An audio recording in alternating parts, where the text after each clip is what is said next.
so I don't want to bore you with all these poems, so maybe just 3 poems, because we did 3 the Pasternak poems. Well, yes, relax. I mean, just we want all the poems. Yeah, well, but I'm not sure. I'm not sure that we'll be able to maybe to discuss all of them. But maybe just to start with, yeah. When did you write? When did you start writing? The first poem after the Quake is 2011. That's 11. Yeah. So it's after precise Quake. It was after the earthquake, after the big quake, yeah. The big quake, yeah. Fukushima. Right. That's the moment, yeah. And so you want to know when all of them were written? Yes, yeah. Yeah, so that was written in 2011. Then the Sphinx's Riddle was written maybe about 2013.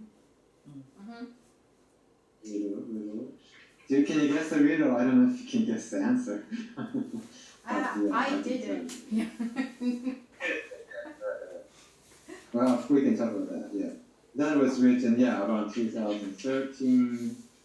Maybe for Edgar was written maybe about 2015 or so. And, what else? This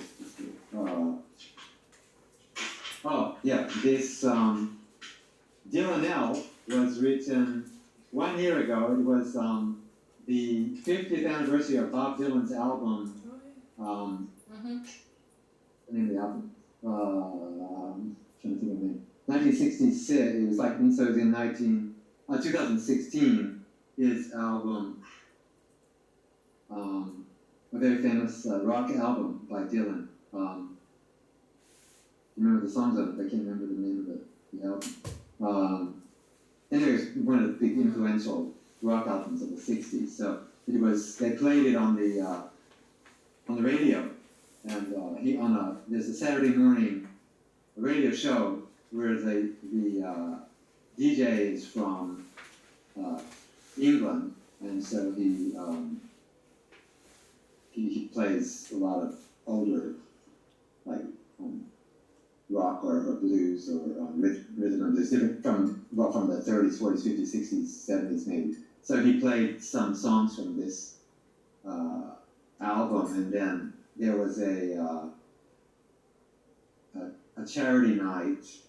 The ALTs, I don't know if you know, in Japan, a lot of the young foreign population, or foreign Western countries, is young people in their early 20s who are or mid-20s, who are teaching at Japanese public schools, who come here for like 3 to 5 years in all of Japan. So they had a charity event. So I read this poem at this charity thing where like a lot of rock bands are playing. So that's Dylanelle. It's the play on words. Dylanelle, which is a French poetry. Then the other 2, the High Climber Maeve, I just wrote here in my office just a couple months ago, and then May too. And then the Sestina I just finished actually 3 days ago for this event. It's actually a friend of mine passed away, and I just saw his obituary notice in the Toronto. Yeah, I saw the obituary. Yeah. So that's very recent. That's when the poems are written. Yeah. Are you saying that you didn't write any poems before that? Yes, I mean before the. Yeah, I didn't write so many because actually I joined a poetry group here in Kochi. Maybe about. I like poetry a lot, and I took in college. I took a class. It was mostly English romantic poets like Shelley, Byron, College. And I really liked that class. I took it my senior year at university, and I thought, if I'd taken that earlier, maybe I would have been an English major. But it was a history major. but then, yeah, I never really wrote poetry until maybe 15 years ago. I just suddenly started writing a few poems, and then about a decade, maybe 11 years ago, there was 10, 11 years ago, there was a small poetry group here in Kochi. An Irish guy who was the leader, and there was a British woman, a woman from the U.S., a guy from New York, and a couple other people. So we just made a poetry circle. We just met once a month at a bar, at a coffee shop or somewhere, and we made up poems. We wrote our own poems, and then we read poetry, and then sometimes we did the, writing like verses in a circle or something like that, and just did it for 3 or 4 years, I think, and then everyone moved, everyone left except me, and the Irishman still here, but then we just kind of haven't really done anything since then. So at that point, I was writing a few poems. I think maybe some of these Sphinx's Riddle and some others, but then I just I haven't really been, just occasionally writing a poem, not very often. So. But no, the thing was our friend at the conference, the English conference, told me about the contest they had for the London Poetry Journal, right? £1,000 prize for the top poem, £1,300, and so that's when I submitted some of the poems, right? And then I think I got 2, and then okay. Have you won the prize? Sorry? Have you won the prize? I haven't heard from them yet. Yeah. So I don't know. I probably won't hear from them, but it was good. I mean, it got me writing like a few poems. But I'm not sure of the date. Sometime this month they will decide. So now I subscribe to the magazine. So see what happens. Yeah. Yeah, if I did get published, I'd be really excited. It's very interesting. I mean, how people write and share poetry in different countries and in different circles. Yeah, well, because it is so unusual that somebody wrote only a few, but very nice poems, but writes them only occasionally. Because normally it's not how people. Behave here. Yeah. Yes, because I keep a journal. So I've kept a journal for about 29 years. So I write every day. So then occasionally I'll write a poem, occasionally. Or sometimes I'll think and revise it, and then go back and look at it, and try to revise it. And so it's just part of the journal, I guess. Sometimes there'll be a poem. Yeah, but somehow they have this feel of I don't know, they are consistent. I mean just because you are a musician, and I feel this musical quality in your poems, and there is something so nice and and beautiful and musical and I don't know. And funny and not funny, and so just I liked them. Oh, thanks, I'm glad you like it. I've never really shown them to many people. It's just that one group, that's all the time. My wife, I mean, I do sometimes read a little bit. Our languages are quite, we speak mostly in Japanese. I guess her mind says Japanese and my mind says English. So, yes, never listen to poems. So, she wrote actually haiku for a while. And she was published in magazines. She was got kind of serious about haiku, which are very short poems, quite different. Do you ever write in Japanese? I don't actually. English only. I speak Japanese. In daily life. Probably half the time I speak in Japanese, but I've never been good at the written language, at kanji. So, of course, I can read katakana, the two phonetic syllabaries, katakana and hiragana pretty easily. the kanji, I've just really been really slack at kanji. I did study a couple of years and tried to write them down on cards and memorize them, but I was more interested in reading the music, like for the flute and things like that, which is also interesting. I think I have it.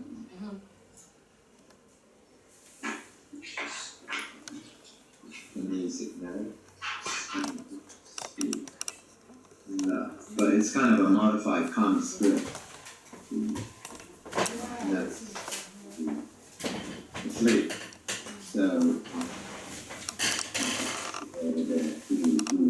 yeah, so it's like it's a 2 octave. So there are not that many symbols, only like 16 or 20 of these symbols. But, so I spent a lot of time just learning to read the music instead of working on the kanji there.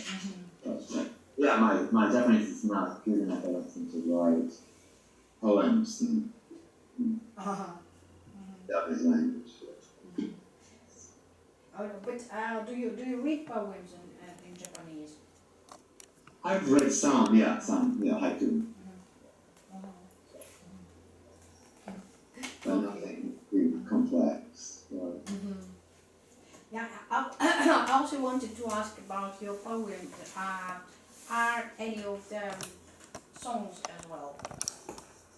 I haven't actually. There were a couple poems, that were actually we did sing, 1 or 2. When I was in a different group, it was like acoustic guitar and djembe and shakuhachi, like 3. But actually, I haven't done that, which is interesting. Maybe I should try to write some lyrics or something. Yeah, well, I mean, just because for me, I mean, for my inner ear, some of them are definitely songs. I can't imagine the melody because I know the music, but all right, yeah. Yeah, I've read them, but I haven't. A few times I've read them in public, but never actually put anything to music.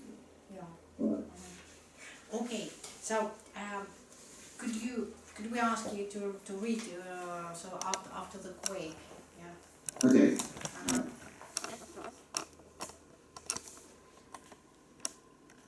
The rhythm of a new ghost town, the meals they plan but couldn't make, the clocks they tick, the bells they sound, and no one moves and no one wakes. The meals they plan but couldn't make, for nights and days the houses wait, but no one moves and no one wakes. The things they left, they couldn't take. For nights and days the houses wait. There is one doll, her hair it grows. The things they left they couldn't take, but no one hears and no one knows. There is one doll, her hair it grows. The clocks they tick, the bells they sound, but no one hears and no one knows the rhythm of a new ghost town. Thank you. Yeah, that's just this image of the dog with growing hair. Yeah, it's really sinister. Yeah, it's there's some kind of urban legend in Japan of these dolls. It's kind of Japanese dolls that are maybe about this size or about a foot. They're quite large, and they're usually dressed in Japanese, not a kimono exactly, but Japanese clothing, and with this long kind of black hair. And my wife says she had one of these dolls, and its hair grew like it was growing with it. She noticed it was longer, and she would cut it or something like that. I don't know if it's true or not, but then there's other people have said these dolls, this kind of traditional doll, and their hair grows or something like that. So, but this poem I'm thinking about actually some towns that were affected by the tidal wave and then the quake and then the radiation, and so then people can't return to these towns, and so the houses are there and they're full of everything because people didn't left a lot of the things there, and so the houses are empty and there are people, but the towns are still there and the people don't go don't go back. But I guess you had some similar thing in Russia. You had Chernobyl. Yeah. Is it Chernobyl? Right. So you had a similar thing where you have this abandoned area. So it's very strange. Yeah, and what happens that. later to them? Yeah, do they just deteriorate, and then fall down, or what happens to them later? Yeah, I'm not really sure exactly. But recently, the government has said now they can go back to some of these towns, but the Japanese government seems to have the radiation threshold seems to be higher than it would be in other countries, or so. But more elderly people have gone back, but then a lot of younger people don't want to go back. And so there's another thing about for example, they left cows there, or they left their dogs or pets. Yeah. So now there's these packs of dogs, or these cows roaming around through the house, from the houses, and it's quite.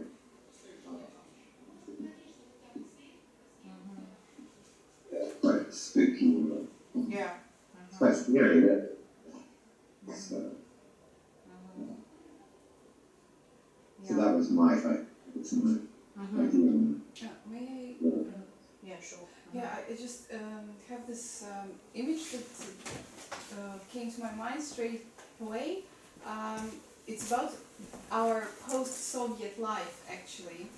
Because recently, I don't know, I had this urge to find a very dear place to my heart, the one I spent some summer days as a child. So I decided to find it first via internet and then just visit and see what's there, because I was pretty sure it was still there and everything was going on, and maybe there was some kind of a resort there or something. But when I was there as a child, it was a post-Soviet pioneer camp. So we had those pioneer camps scattered around Moscow suburbs, the outskirts of Moscow, and other cities and other towns, like so many of them. They were all similar, but what surprised me actually while I was trying to find this particular one I was in search of, it turned out there are like dozens and dozens of them deserted around Moscow, just absolutely empty, with all those empty buildings and even, those remnants of pioneer life, like the dolls, or even, like the pianists, they could do the shooting class or something, and there were those targets on the floor, or I don't know, some kind of dishes, whatnot, and it's really like I was so taken aback by this fact that there are so many deserted places around Moscow with all that post-Soviet, reminders of the post-Soviet life, and it's just it's so much like I mean it's also the thing that came to my mind. There are also the dolls left there, the toys. Just everything remains as it used to be, like somebody just ran away and left the whole area, and it's still there. The plants growing, the trees growing on the rooftops, just like that. So it doesn't have to be like this in Russia, but Russia is so large, that if you abandon a whole area, nobody's going to notice. That's okay, and it's going to rot there for ages. It's very strange.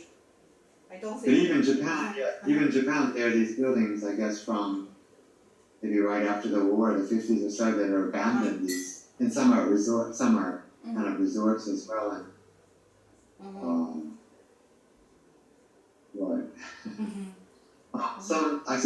there are a couple of foreigners here.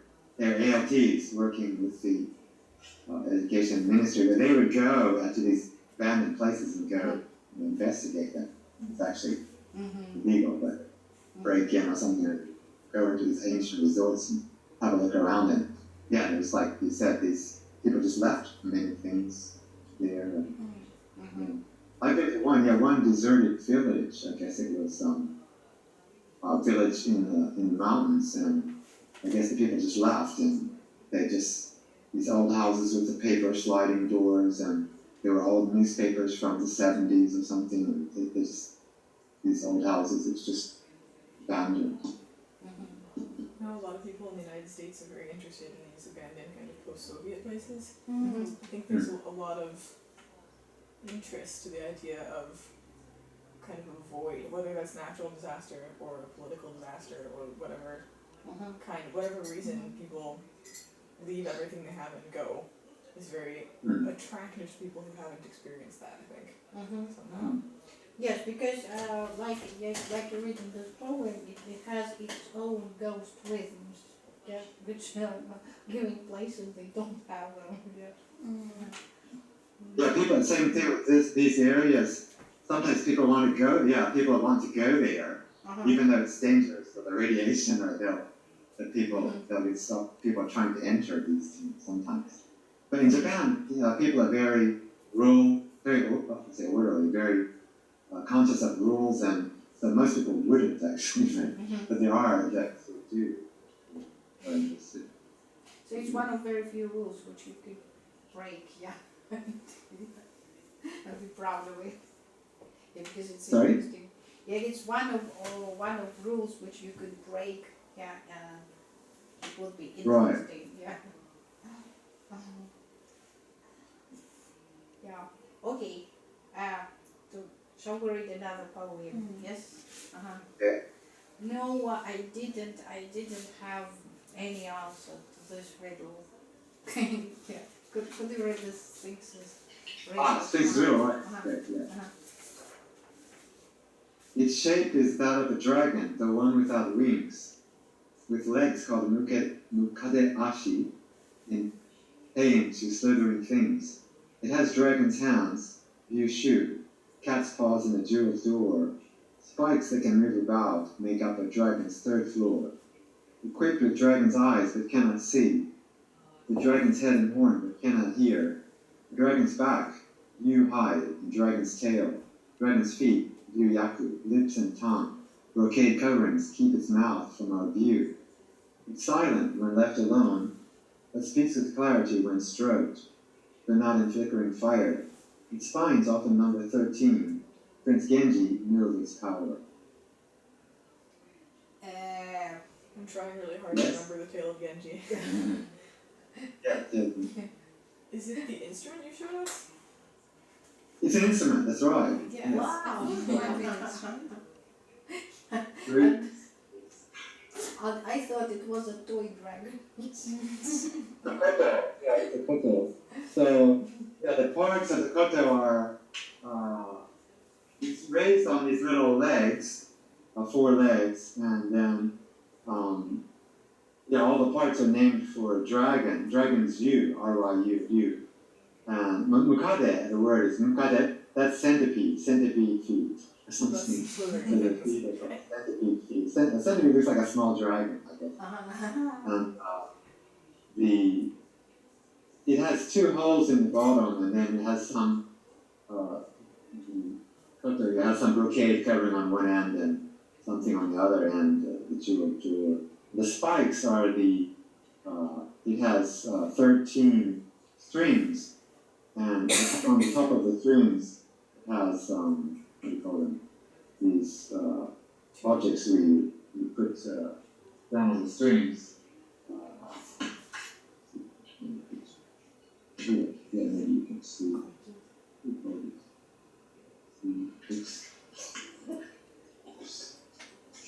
So it's bridges. So those are the spines, the bridges, but they're in a triangle shape. And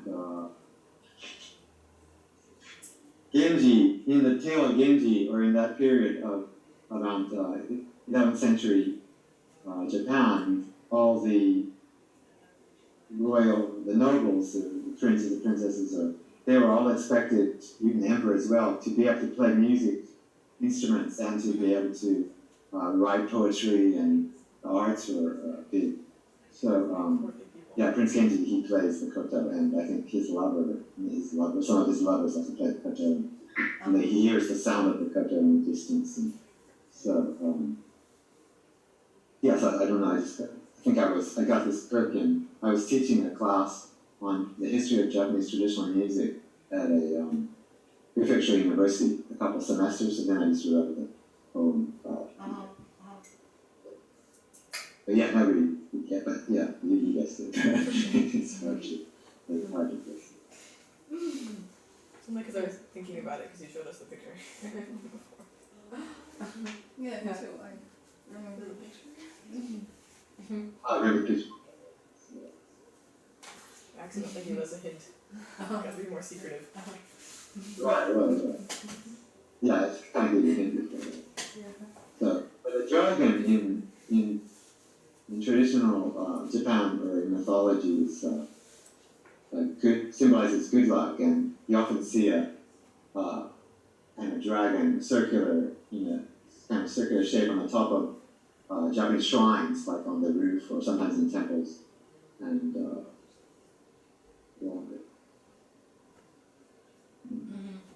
whereas maybe in the West the dragon is more of a you have Saint George and the dragon, and you have the kind of it's It's the maybe symbol kind of of like luck. it's evil or not, but it's so in Japan and in China it's a symbol of good luck. So it's kind of different. So my wife says she's actually seen these dragons swirling around the ceiling or something. She used to have this kind of religious visions and things. She sees things that couldn't see quite good dragon. So the dragon is definitely a good character, yes? The good character, yeah, in Asia usually. That's good to know, yeah. Yeah. Mukade are not good. Mukade, the centipedes are very common here. But sometimes they'll fall from the ceiling in old houses. And they have a bad bite. Bite? So you want Ugh. bite. A poison bite. So you want to avoid them.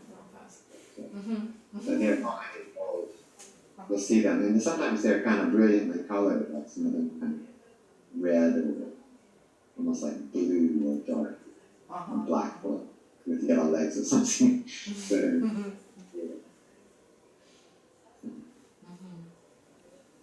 Cat's paws, yeah. Isn't it beautiful? Koto is now it's usually played. It's played more by women than men. It used to be a man's instrument, played by blind men. The vocation was either usually music or maybe massage in the Edo period, but they had kind of a guild, and it was mostly men. They started teaching the daughters of the rising merchant class, and then after the war, or maybe in the 20th century or before, maybe late 19th century, it became by instrument more associated with women. So now it's mostly women who play.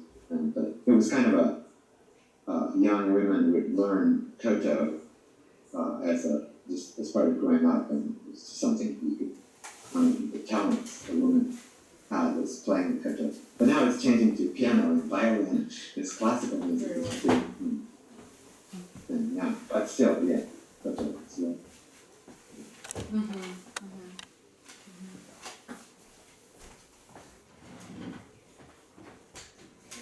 Thank you very much. And okay. Dylanelle? Dylanelle? Let's go from music to music. Music? Music, yeah. Dylanelle. Which one? Dylanelle. Yeah, I was sure that this one is a song. Oh, right. Listening to Dylan 50 years on.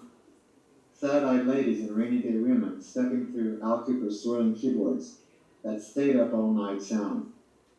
But 5 decades already blown by, and what have you done, my blue-eyed son? Listening to Dylan 50 years on. Bobby fled the folkies, set grooves for Beatles, Bowie, and even Kobe buskers to mine, through Al Cooper's swirling keyboards, that stayed up all night sound. In '66, Dad was taking tea with lepers in the inland sea, a blonde sister on her knees, praying for black hair in a sea of Japanese, kindergartners in the missionary times. Recalling messages, relayed on reel to reel to relatives back home, listening to Dylan 50 years on. Just a Saturday morning radio show out of Tokyo, listening to Dylan 50 years on through Al Cooper's Sterling keyboards. That stayed up all night sound. So, you said you did write this one before the Nobel Prize came, right? The Nobel Prize. Before what? Before Dylan was awarded the Nobel Prize. Oh yeah. Not sure when I can't remember now when he got the Nobel Prize, but yeah, this was no connection to Nobel Prize. This was the 50th anniversary of whatever his album's name is. The picture of him it's does anybody know this album? Like the gray colors and the yellow, something like that, no? No, it's like brown. It's kind of brown, dark brown, and he's standing there. On the record album. Yeah, it's kind of a dark, kind of brown, tan colored. Okay, I'll try. Self. Find it. Yeah. Is this with the sunglasses?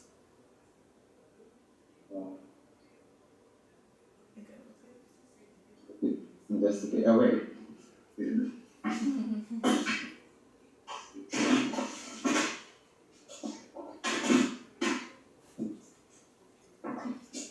The Rolling Stone Encyclopedia of Rock and Roll. That's the next one.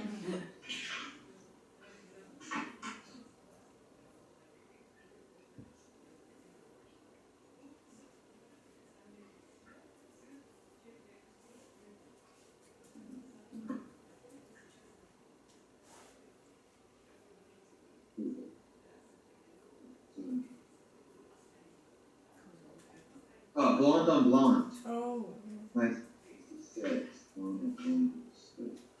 Yes, maybe rated as one of his best albums. I think it was made in Memphis. Maybe it was recorded in Memphis. Yeah.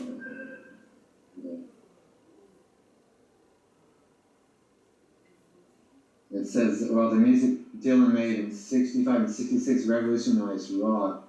The intensity of his performances and his live and studio albums, Highway 61 Revisited, Blonde on Blonde, were a revelation. His lyrics are analyzed, debated, and quoted like no pop before them. So, yeah, there's a movie, it's called Don't Look Back. I don't know if you've seen that Dylan movie. It's kind of Dylan hysteria, just like the Beatlemania, kind of like that.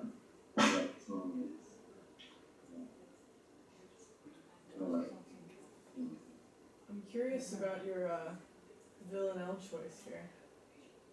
Yeah. That stayed up Oh, all I night see. sound. I'm looking at All night sound. The lyrics. The reason for the stayed up all night sound. Yeah. Oh, right. I think it's because I think I read when he recorded maybe the album, maybe, I don't know, they were staying up all night and recording or something like that. I'm not sure why I said that. But it has a particular sound to it, I think. They called it the Mercury sound or something. The whole, if you listen to it, I guess the whole album maybe has a particular kind of sound to it, maybe. I'll have to go home and re-listen to it after this. Yeah, listen to it. It's got some songs like Rainy Day and that's one song. Everybody Must Get Stoned or something like that. So, I'm not sure if you remember what songs are in particular. But, well, Al Cooper's the keyboard player, yeah, for that. And I just kind of referred to my own childhood at that time. Of course, I didn't know anything about Dylan at that time, but at that time I was living on the same island here, Shikoku, and my father was, he actually there was a leper island we visited at that time in the Inland Sea, so lepers were isolated, or they were forced actually to live on this one particular island. And finally they were, I think it was maybe late 80s or 90s, they were allowed to go home, because people had a fear of leprosy. but actually leprosy is not that contagious. It's not contagious. You need to be like next to the person for a long time, I think, or in close contact. So it's not that contagious. But actually, where I live in Shikoku, this island, there's an 88 temple pilgrimage, and lepers. It was a common pilgrimage for lepers to make because they prayed for healing, yes, for the disease. But then they were kind of rounded up or forced to. It wasn't Edo. I think Meiji, when Japan became a quote modern nation, then these lepers were forced to go to this particular island to live in the sea. And yeah, so at the same time, then my sister, I was being homeschooled while my sister was. She was in a Japanese kindergarten in another town on this island, but she was the only blonde. Everyone else is black hair, so she was, I guess she felt, maybe, she would be teased about her hair, because she was the only blonde. Everybody, like 30 kids or something, with black hair, so she would, we were the only foreigners there in the town, so she would, pray for them. That was, in 66, right? It's when the babies. Okay, and this messages relayed do they record them like this and after that sent home? Yeah, we did. Yeah, so we had a reel-to-reel tape. That was a big thing back then. That was like the new technology. My dad was into this kind of new. It did tape pipes. So then we record on tapes and then send them to his mother or his cousins or something. So back in the day before. A long distance call, I'm trying to think about if we made any long distance calls. We may have made some, occasional long distance call, I don't remember. But I mean, we sent letters. So, have you saved any of the recordings? Thanks to new technologies, because usually they just die. I mean recordings. Sorry? Yeah, I mean tapes. Have you saved tapes? What? Tapes. I mean recordings of voices of your relatives, something like this. Right. And unfortunately, we don't have that anymore. So we did these recordings, but now I don't know. When I was, I recorded my grandmother, my great grandmother, on some cassette tapes, I think it was. There, but then I don't know where those are either. Just appears. I wish I had them now, but a lot of recording voices.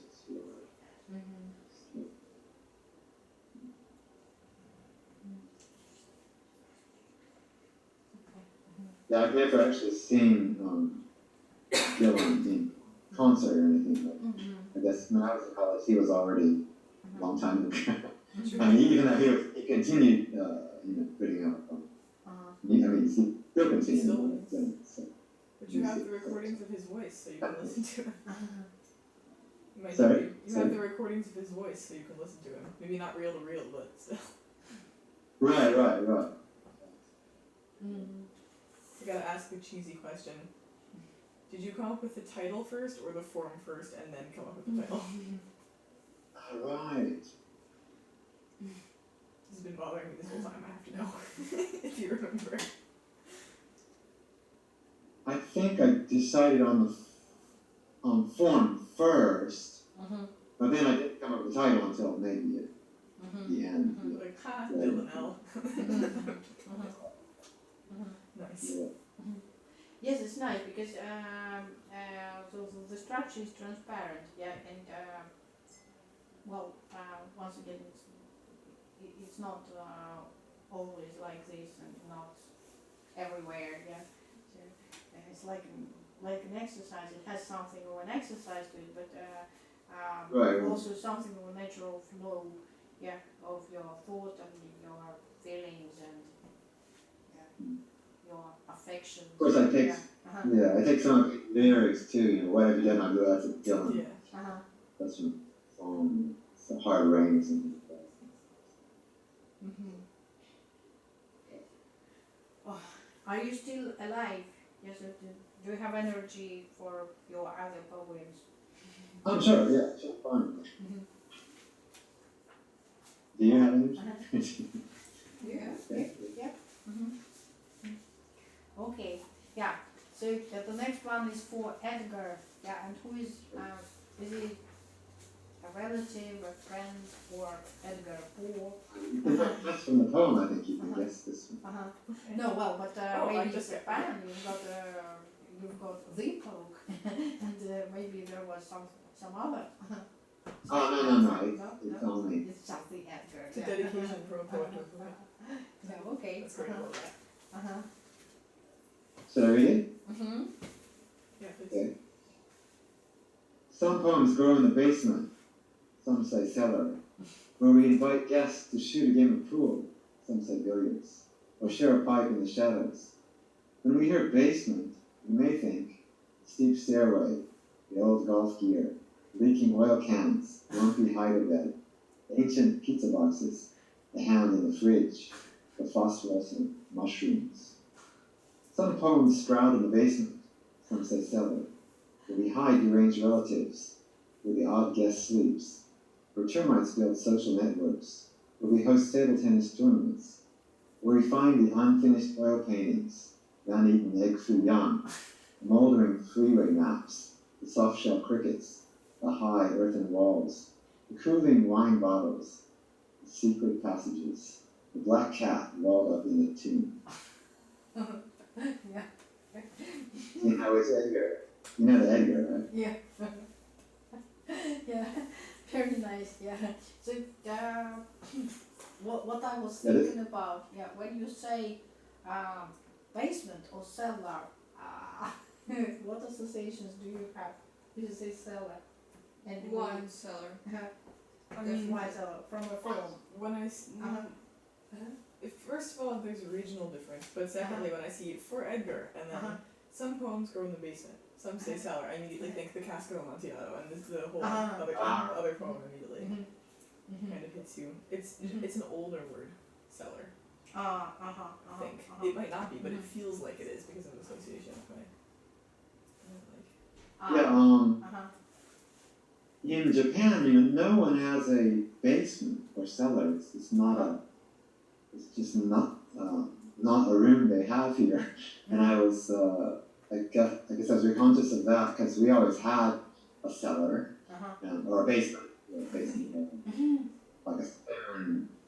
We lived in a stone house at one time when I was in college. I guess about 12 years later. And then my dad bought this old antique billiards table and put it in that cellar in the basement room. And and then I guess when I was a kid, I read these stories. There's something lurking in the basement. I like horror fiction instead. And then this kind of something terrible happens there. uneaten egg foo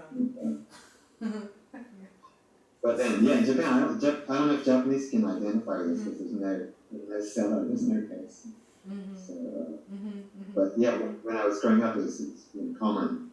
My sister had one where it was a steep wooden stairway, and then she stored things down there, but the walls were all, there were these earthen kind of walls. Then her cat would go down there and get lost somewhere, or disappear, or whatever. And then the table tennis. My cousins in Philadelphia, they always they had a cellar and table tennis. We only had a cellar at our at another Dacia. It was my brother's relatives Dacia, and there was but it was very cramped. Yeah, so it's very little space there. Yeah, so you could. Okay, little space. Yes, and you could only put potatoes there. Yeah, and just you put potatoes and you take them from there. Yeah, to cook, and that is it. Yeah. You couldn't hide anything else there. This was quite large. I guess when we had one part was a garage, I guess, with the car in garage, and then there was an old refrigerator there, But then there was another room with that pool table, and then there was a hide bed, which is a bed, another thing that they don't have in Japan at all, which is a kind of couch that turns into a bed, right? But it's old, but so we put guests. What happened is every year my parents, when I was in my 20s, my dad would lead a tour to Europe. It was usually a religious-related tour, some kind of tour to Europe for a week or 2 weeks. And so my parents would be gone for like a couple of weeks. So I'd have a party, invite people. I don't know, one time like 40 people, and then somebody would stay over, and then everyone would bring a dish, and just dance. It was a new wave generation, so dance and eat and drink, whatever. So somebody would stay over usually. And the basement, one time somebody stayed, and then he ran out in the middle of the night. So other friends went and brought him back or something. So that's not all these associations with the basement. The hand in the fridge. That's the line jumps out. Another. Yeah, the hand jumps out. There's a person, a guy I knew who was in medical school, and he was studying to be a forensic pathologist. So he had a house, or he was, I guess, living in an old house in Atlanta. And someone was taking his soft drinks out of his refrigerator. They were disappearing. So he worked with cadavers at the med school. And so he took a hand and just put it in the fridge. And then he got a notice, you have to leave. The landlord, I guess, opened his fridge or something and thought get out of my house. Had to get out. Yeah. I think the mushrooms was I don't know if you know the author Ray Bradbury, but he's kind of a fantasy writer who wrote these kind of stories, I think, about mushrooms and the basement.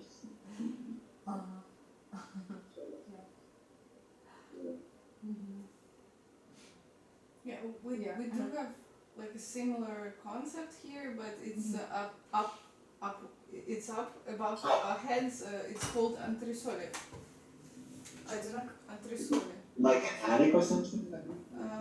No, it's like some sort of a big cupboard, which is on top in the hall or something, like as soon as you enter.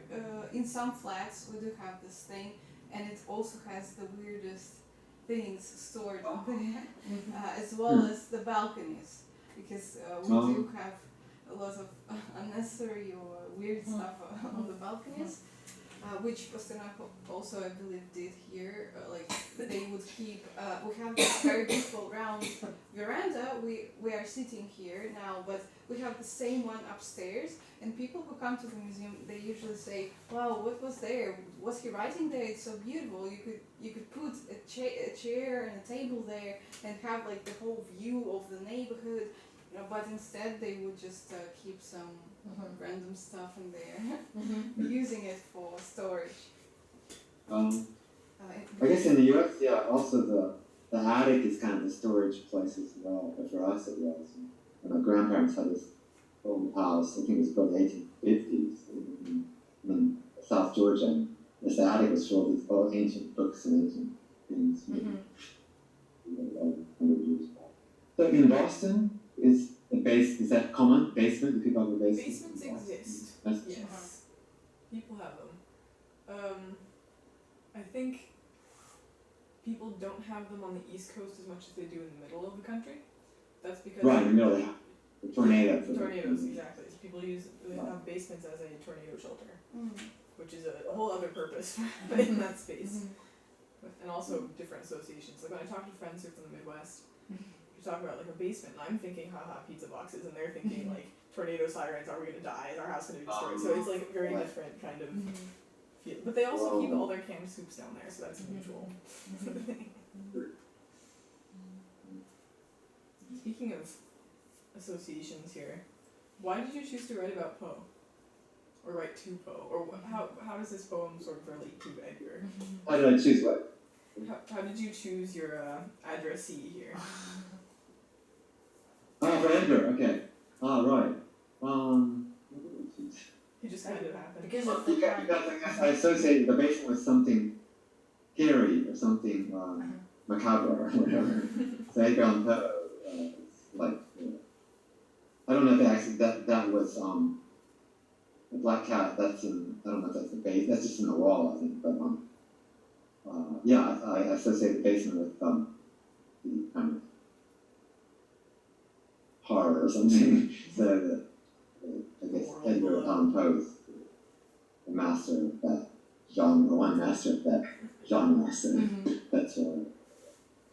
Can I ask about And also, here in Kochi, strange, we have an Irish pub, but the name of the pub is Amontillado. Which is like, I would not know that. Spanish word, right? Yeah, that makes sense. But yeah, just different associations like that. So. But when I was a kid, I think when I was about 10 or 11, I was reading Poe or something. It's just a flow of imagination, literary imagination, because poor people don't have basements like us.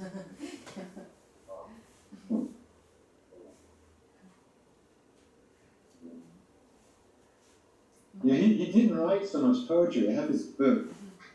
His poems are a bit maybe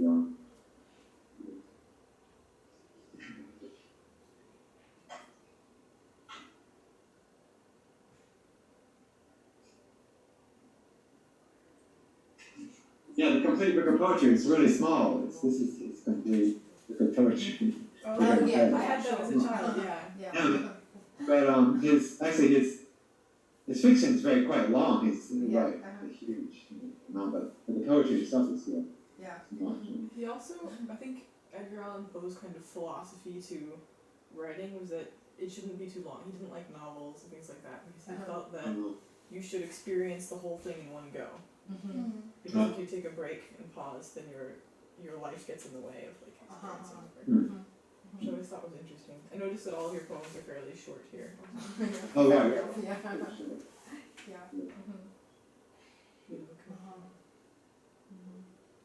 Well, But Poe, he was a little unusual as well. His as he had the relationship, he married his cousin. Yeah, to protect her for financial Yeah, reasons. or something like that. So, but he had a kind of he didn't seem too happy. I think it was his life, like kind of Pretty complicated legacy. Pretty what? Pretty complicated legacy, this man. Yeah, complicated. Like, yeah, it's true. well, I'm afraid that although I remember I said that we'll have time for everything, but it always takes much longer than we think. Then maybe just let's read and ask something about one more poem, and you just read another two, okay? Yes. Okay. Right. So, which one do you want me to read? Will you read us the Sestina? Yeah, I'll read that. That's the latest one. Yeah. Yeah. Saw your picture this summer in the Toronto Star. You look good. It's been near 50 years. You were always a boy at the far end of the world, remembering days when we'd see you by that dark blue lake. We kept things cool in the ice house deep in the hill, learned to swim, watched the sailboats glide past the isle. We both lived the rest of the year on a much smaller isle. The remoteness then took us longer under those same stars. One summer, John and I were running down the dirt road on that hill. We stepped out in the dust with a staff held out front. Saved us from a raving horde of mayonnaise that year. We scrambled down secret paths through tall grass to the lake. You, the boy at the far end of the world. Now I see you've traveled all around this shrinking world, Nigeria, Samoa, Bolivia, Australia, but you never returned to this isle. Remember, we just turned 13 by that dark blue lake, getting TV reception as the first man in the moon, where every step lit up by our star. We figured we'd all be up there bounding about in a few years. Now I hear you've been uncovering for future generations, the plants, birds, and creatures as Constantino painted them outside the Senate chambers on Capitol Hill. You're in your green army jacket with your lank, greasy hair. We're both wielding chisels in art class in that school up on the hill. I didn't realize it was a forecast of your future that one year we were in the same city in the world. We sported the same name, same nickname, and were born in the same year. Our parents, intrepid missionaries in what now seem the ancient days, arrived with us into. We ferried to that same island. Is it true you were the first foreigner to be admitted to Japanese school after World War II? You know, I was homeschooled under Calvert School stars. Dad once took a ferry, the long route around the Cape, to stay with your family. We'd speak of steep rocky cliffs and a seaside chorus, like in the Odyssey. But I would always meet you by that lake. We'd collect fireflies over clear pools at dusk, stars reflected in our eyes, by that lake. Some years later, he graduated from the school up on the hill. I had returned to the USA 3 years before and got caught up in the music of English pop stars. Years later, after I had left Atlanta, I hear from your brother you were playing session guitar in Nashville's country rock world. 16 years, I look back, then returned to the Isle. I thought we might catch up somewhere after all these years. But you never returned to those scenes of your childhood years. But maybe you dreamed of summers by that lake, and swimming half a mile out to the Isle, while working high in the Capitol Dome, the chief restorer of Italian artist Romiti's mural of Roman gods and men to reveal to all the world. He was an immigrant too, and I was slowly turning Japanese, while you became Canadian, and finally aligned with your Juliet from the school up on the hill. Oh, Danny boy, it grieved me so to see the pipes who called your name in that news from the Toronto Star. Our old school is no longer up on the hill, but you'll always be the boy at the far end of the world, where I've been now for decades, looking up at those same stars.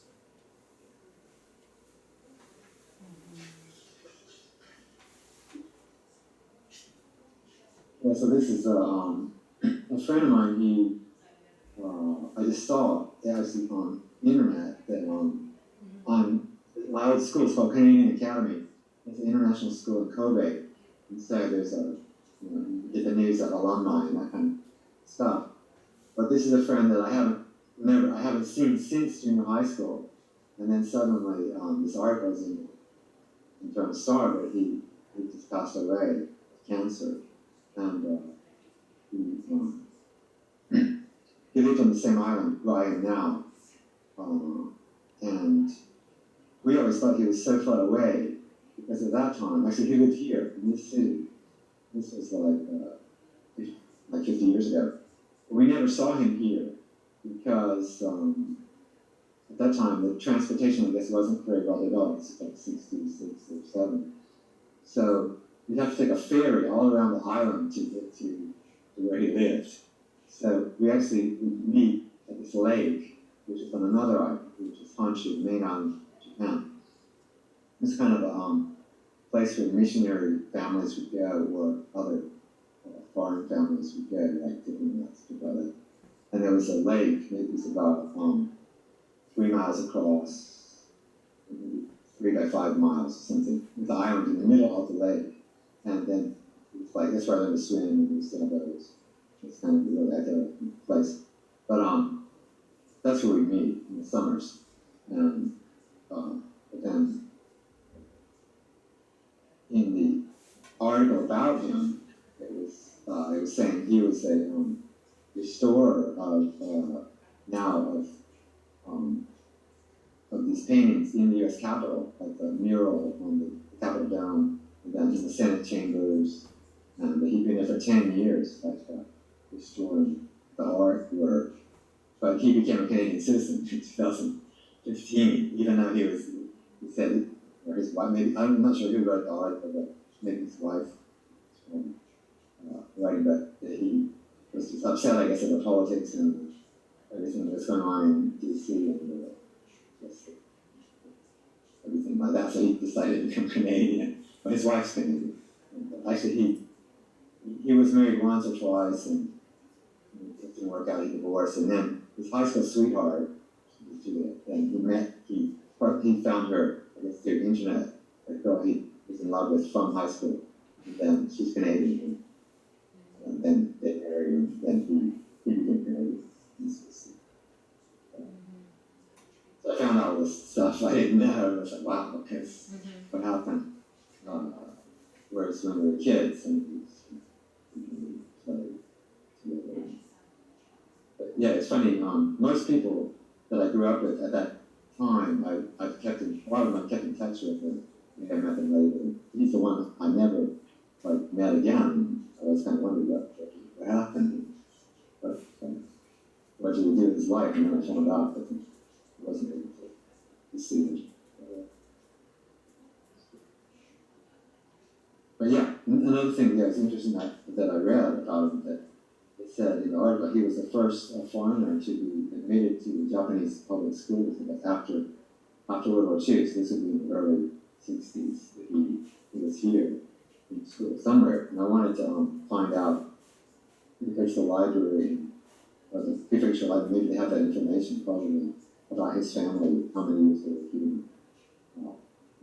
confined release in school. Probably records somewhere. Information,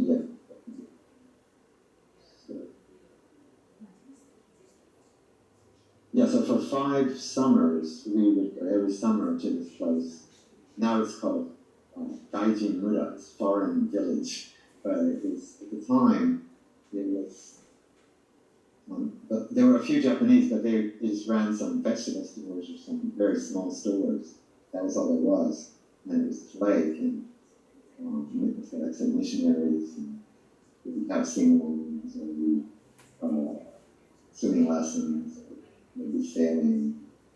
It was very, primitive compared to today's days, like pumping water from a well and stuff. But it was, it was a lot of fun. So, maybe about a month and a half every year we'd go up there.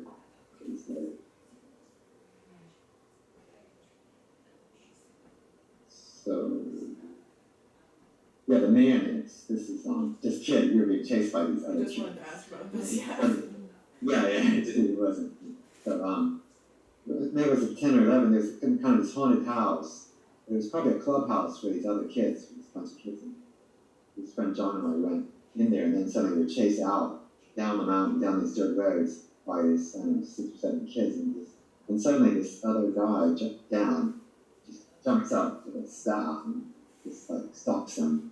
He's kind of saved us, and then we all run off down to his place, down near the road. But yeah, we hunt for fireflies and snakes and lizards.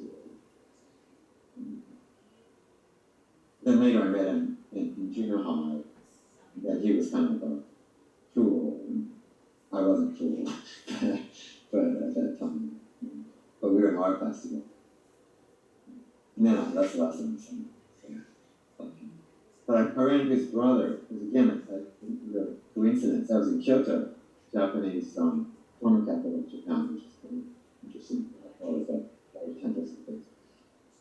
His brother is a scholar of Tibetan Buddhism, and I was in this cafe, and it was a decade ago, and there were all these art prints on the walls of Tibetan mandalas and things. And then I was reading this book and introducing Tibetan Buddhism and artwork and stuff, and the preface was written by his older brother. And I said, wow, I told the cafe owner, this is my friend from school, from time ago, his brother. And they said, well, he's upstairs. And so this guy was staying at this cafe, and his wife was staying. He was in Kyoto for some academic reading a lecture or something. I'm sure he was a scholar, so then what's happened to the younger brother, my friend, and he's playing guitar in Nashville or something. Surprise. Well, he said, wow. So, yes, I was really sad. So I thought, well, someday we want to meet him again and have a talk and see what he was like. But wasn't able to do that. So, Yeah, so maybe this is the most personal of the poems. Don't know if it's right, but I tried to write it without structure at first. Just like a free verse, but it just didn't work out at all. So then finally I thought, well, try to make a structure. Then a Sestina, a form, I tried to do that. Actually, it doesn't, so it does follow that. You notice all the words, I think. Except for the very last 3 lines, you're supposed to use all 6 of those words to give them. Our years ago, right? Island.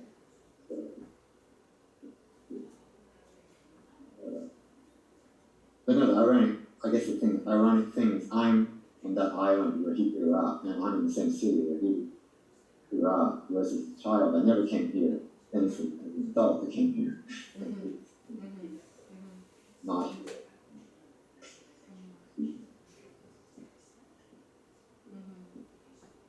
And we're both Daniels. His parents were the same. They were also Presbyterian missionaries. The same. And actually, before I came out here, as I came out here with the mission board in '86 for 2 years, teaching English at a girls' school.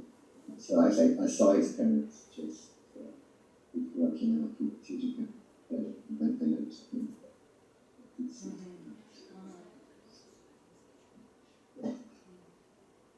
Yeah. So this poem, what is that?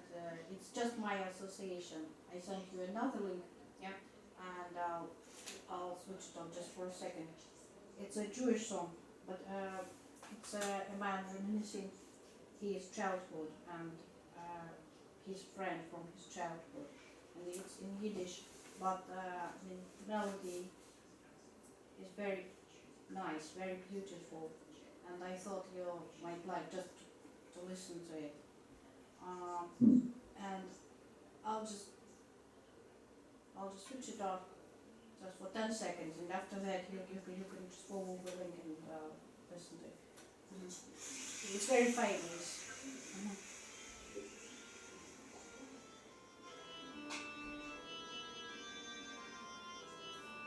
Can you hear this? Yeah.